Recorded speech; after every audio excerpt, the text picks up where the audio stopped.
personally. Now we go to lessons from the front, and we're gonna hear from people who are in the front line of the business. And we are very pleased to have with us, we have Doris Goh, who's Vice President Commercial from Como Hotels and Resorts. We have Bertrand Saillet, who's Managing Director Asia for FCM Travel Solutions. And we have Ong Wee Min, who's Vice President of Conventions and Exhibitions MICE at Marina Bay Sands. Hi, guys. Hi, Hoon. Hi, everyone. Gosh. I saw the This is so weird. This is so weird. I feel so lonely here. Like, come here. I don't think you want me there, but you know, this is weird. Like, I'm watching over you, I'm hanging over you. All right. So let's start with Hermione gave a great presentation talking about the endemic and revenge traveler is ready in Australia and Southeast Asia. So I'm going to begin with rapid fire, right? I'm going to find out how endemic and revenge travelers you are. And I'm going to ask people who are watching virtually too, to basically type their answers into the chat to the questions I'm going to ask. Okay. How many flights have you taken in the last 6 months? Bertrand? 16. Wow. Doris? 8. Wow. Women? 4. Oh, you're the loser. Okay. All right. 16. Let's start with Bertrand. First place you visited soon as you could. Munich, Germany. First VTL, first week. All right. Travel for love. Doris? Cannes in France. Wow. So Nice. swish. Okay. Women? Washington, D.C., U.S. Okay. Not so sexy. That was probably business travel, okay? Or pleasure. Leisure, okay. All right, the next place on your list, Bertrand. Phuket. I'm going next week. Like everyone, I had to go through the not touch and go, like how is it called? Test and go thing, which took a while. But now I'm glad to know that it's going to be over from 1st of May. Exciting. Yeah, there you go. You know, sometimes you wait long enough and the restrictions come off. Doris, next place. Bali. All right. Well, I'm supposed to go with you, but Yes. I'm not sure right now. Okay. Women, next place on your list. Florence, tonight. Lawrence. Wow. This is so revenge wonderful, endemic yeah. traveler is real. Now let's talk about our customers and let's talk recovery. Doris, I mean, Como, perfect intersection of luxury and wellness. It seems like everybody wants both right now. So what trends are you seeing in terms of recovery across your properties? Destinations doing better than others? Actually, we saw the first signs of recovery in June 2020, and that was really for Perth at our Como the Treasury Perth. And then followed by March in 2021, where we saw good pickup in Maldives. That was more into Como Parrot Key in the Caribbean for the US. I almost forgot that. And then, and as you know, all these are domestic destinations. And then we also saw a very good pickup in the Como Malifushi, as well as the Coco Island resorts in Maldives. So that was in March 2021. So yes, and what we also saw was the reversal in revenue recorded. We saw that there was actually better revenue uptake in the post-pandemic versus pre-pandemic. So again, you know, justifying the revenge travel trends you see. And we also saw that people really are taking time and staying longer. So that again, and people are also looking for a reason to travel. So we see many of them coming in for a really immersive, active adventure kind of thing, you know, and of course wellness and taking it longer and taking the time to know more and also wanting to know if they can do more for the community, which I think arise from, you know, the pandemic again, you know, showing us how much suffering is there, especially in our trade and where people really want to do something, you know, not only for their own pleasure and pleasure, but at the same time also to do their part just to, you know, make up for all the suffering that everybody has gone through, yeah. Great. So you know, ticking up all the boxes of, you know, the previous panel, is good to see that people are staying longer and spending more. So let's go to corporate travel. It's kind of like a mixed piece of news there, but FCM basically you issued a very bullish press release, right? Saying that you had already exceeded the 50% trading mark of pre-COVID turnover in Asia. And your Singapore business saw like a 62% month-on-month increase in turnover from March. And what was interesting, the industries leading the way, manufacturing and technology. So what other trends are you seeing in the recovery, Bertrand? So first of all, it was not bullish. It was meant to tell people that it's okay to travel and that business travel is back, which, as you know, was a big question mark during the pandemic. And we saw a lot of press releases saying that corporate travel was dead, Teams would replace this whole thing, or Zoom or whatever. I'm not, multi-brands, but whatever. Actually, business travel is back, and Flight Centre Travel Group altogether last month did more than 80% of pre-COVID volume. Asia is by far the last region to recovery. But what we've seen in Singapore, and this is why we issued this press release, is that from the moment the restrictions are released, you can see travel happening right away. So in terms of trend, unlike the person from IATA before that was saying that what we see right now is a lot of domestic and regional travel, when it comes to corporate travel from Singapore, by the nature of the business in this country and the fact that the regions which are open are actually quite far, this is mainly long haul, trips to Europe, Australia, and the US. Regional traffic remains depressed, remembering that both Japan and China are heavily closed right now, and this is obviously a big travel destination when it comes to corporate. The other big trend is about MICE, and I have here, our peer from MBS, and I'm sure you're going to talk about that, but this becomes a massive trend. People have not been together for 2 years. Some projects are delayed. Some sales team are not trained or working together. We talk about the Great Resignation, and one thing that is pretty obvious is that one of the reasons is the fact that people are not adhering to a culture anymore because they are not seeing each other. So then it's all about your pay slip. And you can always find a job a bit better paid. So now companies are reinvesting to try and get people together and belonging and having a purpose together. And for those things, conferences, MICE activities are picking up massively, particularly in Europe and in the US, which were at the forefront of the pickup of travel. So that, to me, if we live on this long haul thing and the MICE, I think are the big trends. We are going to talk about sustainability later, I think, but yes. Yeah, I think that's the big thing that we see right now. Okay, so basically women, are you seeing a similar trend towards, big demand for MICE in Asia, since he said the US and Europe were leading the curve there? Oh yes, hand to wood, definitely. We just ended a hugely successful Singapore International Water Week.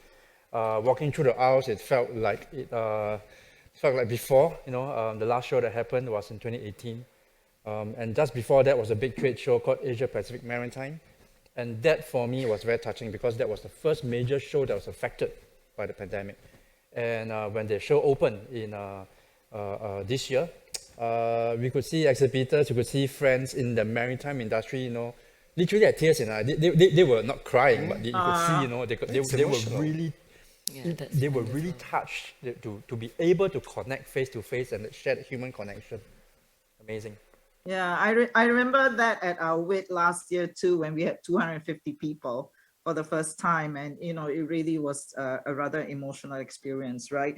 So are you seeing the same trend? Because in Europe and US, what I understand from my colleagues at North Star is that people are just saying, okay, we want it all physical now. We don't really, like this hybrid that we're doing, you have to do it because I'm sick, right? But are people just going all physical right now, or are they going both hybrid and virtual? Yes and no. So when we announced that we are truly going endemic, our leads in that week jumped 1,000%. Amazing. Wow. All of them said 100% face to face. But what if we had to convert into so it's like hybrid becomes like an insurance. And in the future, I think leads looking at 2023, 24, 25, they're looking at hybrid in a different way. We look at hybrid now as the marrying of face-to-face here and you virtually together. In future, hybrid will break apart. You'll be the face-to-face tempo event that we all meet once a year. and then the virtualization of the event you happen before and after to allow people to collaborate before and to allow people to share experiences, transfer knowledge after the tentpole face-to-face event. So that's going to be the trend moving forward.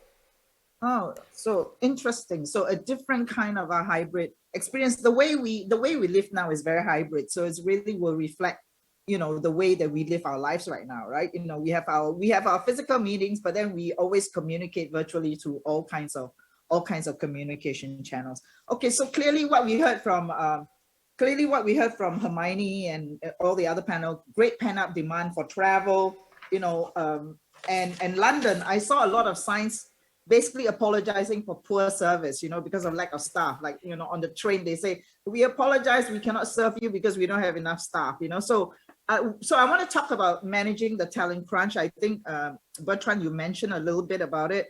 One thing that you're doing differently now in terms of your talent strategy versus 2 years ago. It's a tough one because if I'm very honest with you right now, we are very short in resources, and this is everywhere in the world. We are recruiting right now close to 2,000 people globally. So this is big numbers, and it's not easy to ramp up, you know, the machine when it's been dormant for so long. So it's going through difficult times.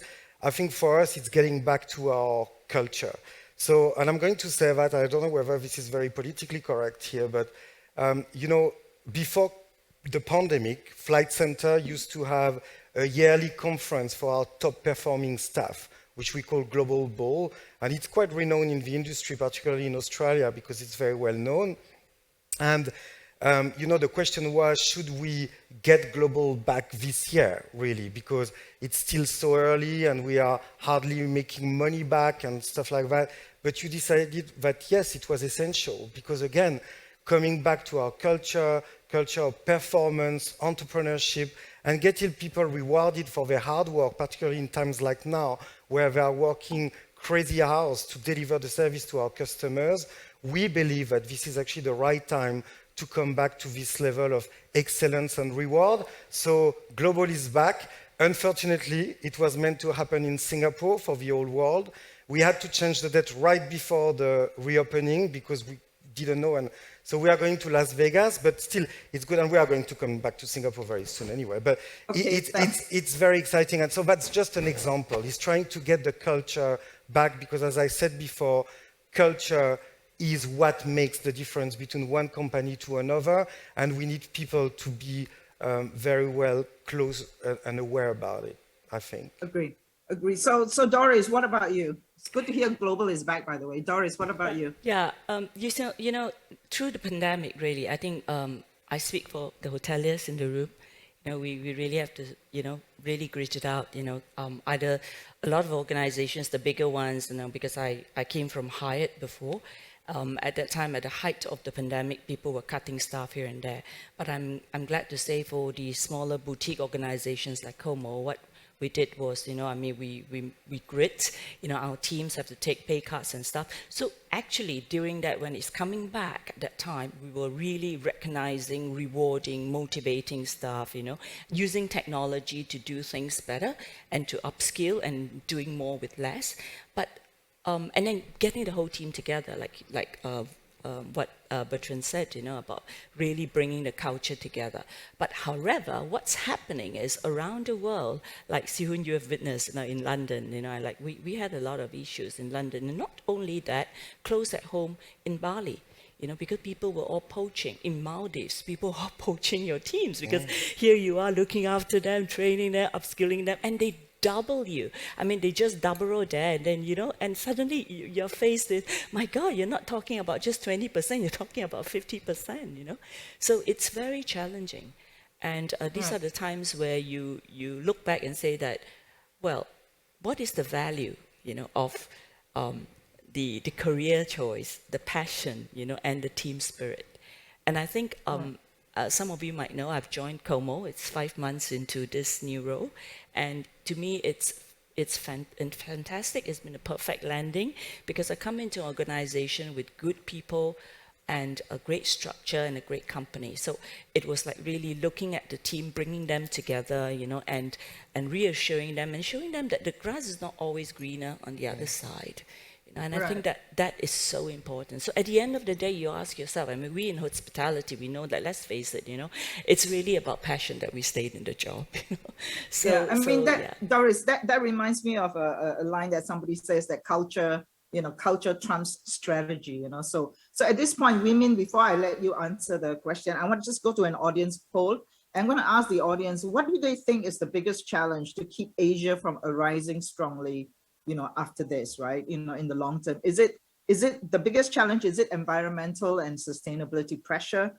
2, is it rising airfares? C, is it talent crunch? So women, how would you answer that question?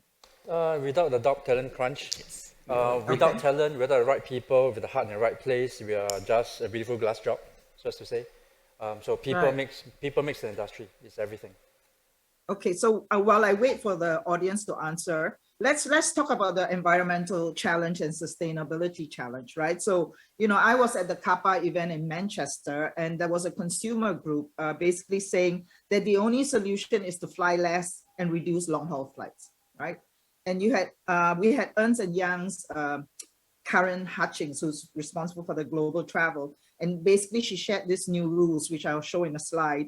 And basically she's basically saying that no short haul if there is rail, Yes. no day trips, and limits on number of staff in one event. So this is Ernst & Young setting out these rules for their corporate policy. Bertrand, are you seeing similar policies from corporates in Asia? First of all, I want to say it's a very complicated topic. And this is the type of topics where you cannot have really one answer, black and white.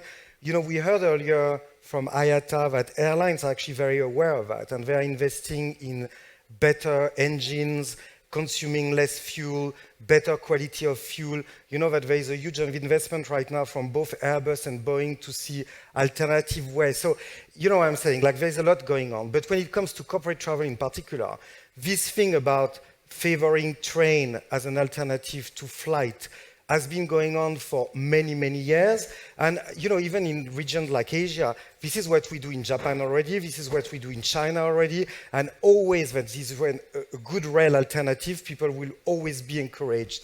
And we have display in our online booking tools to kind of favor the train option because of less CO2 consumption. One thing we are trying to do with corporations as well is work with them on how to offset their CO2 footprint or consumption. And I think we have a lot of solutions right now around that. I cannot go into those details right now, but this is the kind of conversations we are having right now. It's giving them reports, data, helping them with offsetting the carbon footprint. And obviously, yes, giving them visibility on what their travelers book and giving to the traveler at the time of booking awareness of their impact on the environment and whether they can find a better alternative. So that's been going on for quite some time, but it's definitely accelerating. Okay. And women, conferences and exhibitions, I mean, they have huge footprint. I know you are doing a lot of work in this. Are you seeing corporates basically accelerating their request for this, and how are you tackling this challenge? Yeah, definitely. I think at the onset of the pandemic, we said that the pandemic is the battle of our lives. But sustainability and environmental concern is the war of our lifetime. So that's definitely true. What we are seeing is a lot of corporate companies in the pre-COVID period included sustainability considerations as an Annex 5.0 something. It's something that you fill in to be able to tick the box. And as we recover from the pandemic, we are seeing a lot of corporate companies pushing that right to the forefront. Are you doing this? Are you doing that? Are you carbon neutral? Are you?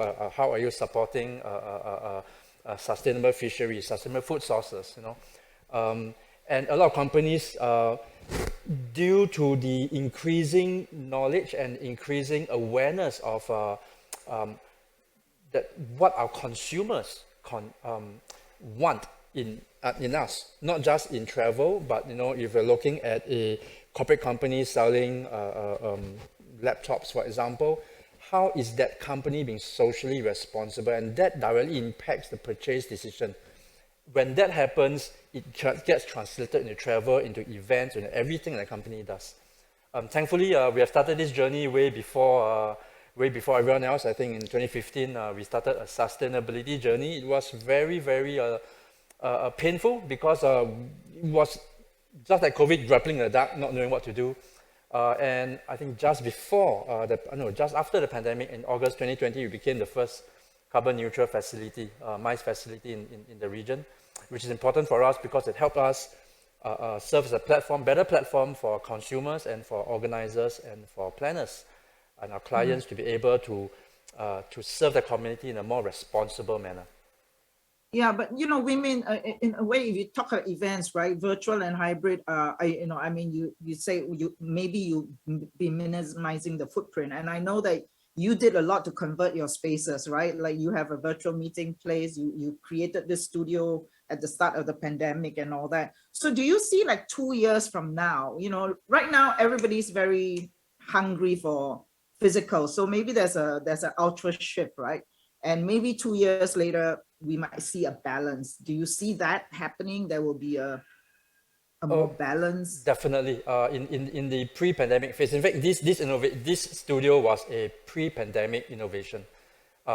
Pandemic simply pushed it a lot faster. It turned a 3-year project into a 3-month project.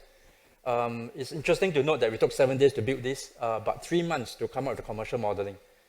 Because in our minds, we are about travel. We are about bringing people into Singapore, into Marina Bay Sands, meeting here, living here, shopping here, entertaining here. And we were not sure how would this fit in the overall project at the onset. But the team figured that commercial model out. We felt that moving forward, this will be here to stay. So we created this space, our 4 existing rooms. This is going to stay at least for 8 to 10 years, with increasing innovation investment into this facility, because we firmly believe that technology will continue to be an enabler. So at the onset of the crisis, I think WIT was the first event that used this 1st of October 2020. What happened was we moved very quickly, into from 100% face-to-face to 100% virtual world. Singapore went to lockdown 7 April. We were due to have an event 10 of April of that year.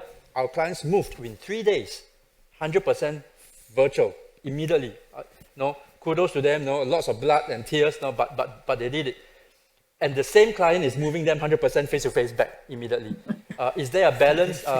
It's a bit of give and take. There's no one answer to that. Ultimately, I think it will be 90% face-to-face, depending on company strategy, and then 5 to 10% virtually for people who can't make it. Okay, so Doris, thanks for that. Doris, the whole point about reducing long-haul travel, right? And most of our resort destinations in Asia do rely on long-haul markets, although the regional market is also important. So how is Como addressing this balance, right? You are all about sustainability, but clearly you want the long-haul travelers to come to your resorts. So how are you balancing that? Right now, actually, like I said, the earliest signs of recovery was really in domestic.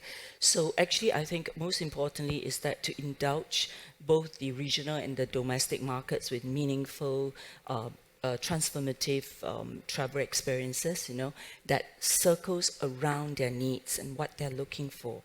And I think that has helped us so much. In fact, we were so surprised at the success that the Como Treasury in Perth achieved. It was amazing. I mean, even in the gift cards, and it was just, can you imagine? I mean, Western Australia was closed, so it was all through just one segment, one state, so to speak, right? And the gift cards that we presented were it shot through the roof. We never had such amazing, revenue. It was a revenue churner in the millions. Can you imagine just gift cards, within 4 months? So it is just very heartening that you do have that consumer, right at your doorsteps. But are you catering to them, and what are you turning it around to help them? And I think that also boils down to most of the time, like earlier on, some of the panels were saying that we tend to be building something that we want, we look at it very commercially. But then, have we ever really looked at it through the eyes of a consumer? And more so us who's lived through this pandemic, we know what we want, we know how we suffered, along with our families, our friends, our colleagues, So what is it that you want? And I think by harnessing the local community as well, you can really create something that is phenomenal. I think bringing people together, and then especially creating something that you need and that you value, it's going to be really different. And I think that's really the root of all transformative experiences. So talking about consumer empathy, right? Like how you feel and then translating it to your customers. So I'm going to end on opportunities, right? And since we are talking about arising from this, So Bertrand, I'm going to go to you. From your perspective, what's the biggest opportunity for travel suppliers in the audience? We spoke about that a lot, like digitalization, like still a lot of work to be done around that, and bringing the right information at the right time in a very simple way to travelers. We see that restrictions are being lifted everywhere. It's getting much easier to travel, to be fair. Like every week now, it's like a competition to make it easier around the world. But yet we know that you will always have some local specificities and things. So it's all about this kind of technology enabler that we mentioned that really gives, the thing. And then, we speak about the virtual versus physical. To me, we shouldn't oppose them anymore. This is just a way to consume information. And the virtual thing gives us an opportunity to share information with a wider audience. That doesn't mean that you won't still have your physical presence there, because one thing that we haven't spoken about today, but a lot of reasons why we do conferences is not only for the content that is shared during the conference. It's about the networking, the opportunity to share lunch, dinner, drinks after, to get people networking around. And as you know, this is how people do business as well. How many people would tell you, oh, I've made business with this person because I met him in this conference. This is not something you can do virtually. So I'm trying to differentiate here the content part and access to information, which I think the virtual world can really bring, but bringing into the physical connection that helps, obviously business opportunities.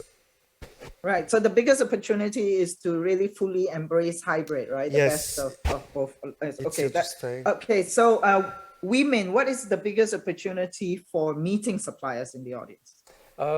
In the past, people, the key experience in our industry is about content. In the past, it's all about, they said content is king. But sorry guys, the last 24 months have showed us content is basic, engagement is king. Building on what you said, the ability to engage between both of us, three of us, and as a group, the ability to create unforgettable memories at that particular touch point is key. Right. It's still very hard with the restrictions. I went to an event in Manchester and it was like full-blown social networking engagement, like no mask, hugging everything. So we still need to get there. So Doris, from your perspective, in one brief sentence, what's the biggest opportunity for destination marketeers right now? Because it seems to be like a competition between destinations right now. Actually, just now I was really how should I say encouraged when I saw what Jules did with Singapore Reimagine. That is really cool, I must say. And even as a Singaporean, I didn't look at a lot of things that way, So, but I actually think that the pandemic has given fertile ground for really resource-driven businesses. And I think that's something which we didn't talk about because we talk about experiences and things like that. And I think that's where there were a lot of unsung heroes because people were coming up looking at helping businesses, survive and helping them do more with less. And I think these are something that we can look towards, and these are opportunities out there. So that means instead of looking at from the front, let's look from the back and what can we do more with. And all because these people look towards helping others scale up and doing more with less. And I think that's something to look at. You know, because everybody, you know, life is like that, right? You're all focusing on front, you know. But then look again and step back and look at the heroes, the unsung heroes that have come out of the pandemic and what they have done to help us survive, to help businesses get better. I mean, like what we have seen just now, you know, on the Thai panel. I mean, it's amazing on the organic farming and how they, I mean, I think that's amazing. You know, we could do something like that, you know, and these are opportunities, untapped opportunities. So Doris believes that 5 years from now, if she were to look back on the pandemic, she would say the pandemic provided fertile ground for resource-driven businesses. Women, what would you say? Wow, the pandemic provided fertile ground for? Wow, ideas. Without a pandemic, this would wait 3 years. With the pandemic, we waited 3 months and 7 days to build it. So, wow, ideas. Okay. Yeah. Bertrand? Wow, we realize how much we cannot take things for granted and how much travel is essential for the life of people, to connect families, to connect friends, to connect, you know, ideas and nations. And I think travel makes the world better. Before talking about sustainability and all of that, I think connecting people is a great richness. Okay, can I have one word answer to my last one? Asia arising. What's the image that comes to mind? Women. Freedom. No mask. Bertrand. Excitement. Doris. Graciousness. Wow, thank you so much. Freedom, excitement, and graciousness. Doesn't that sort of, you know, resemble utopia? Thank you, women. Thank you, Bertrand, and thank you, Doris. Thank you. See you soon. Thanks for having us. Thank you. Great to see everyone. Yeah. When I'm released, when I get my freedom, I will see you soon. Thank you, everyone. Bye.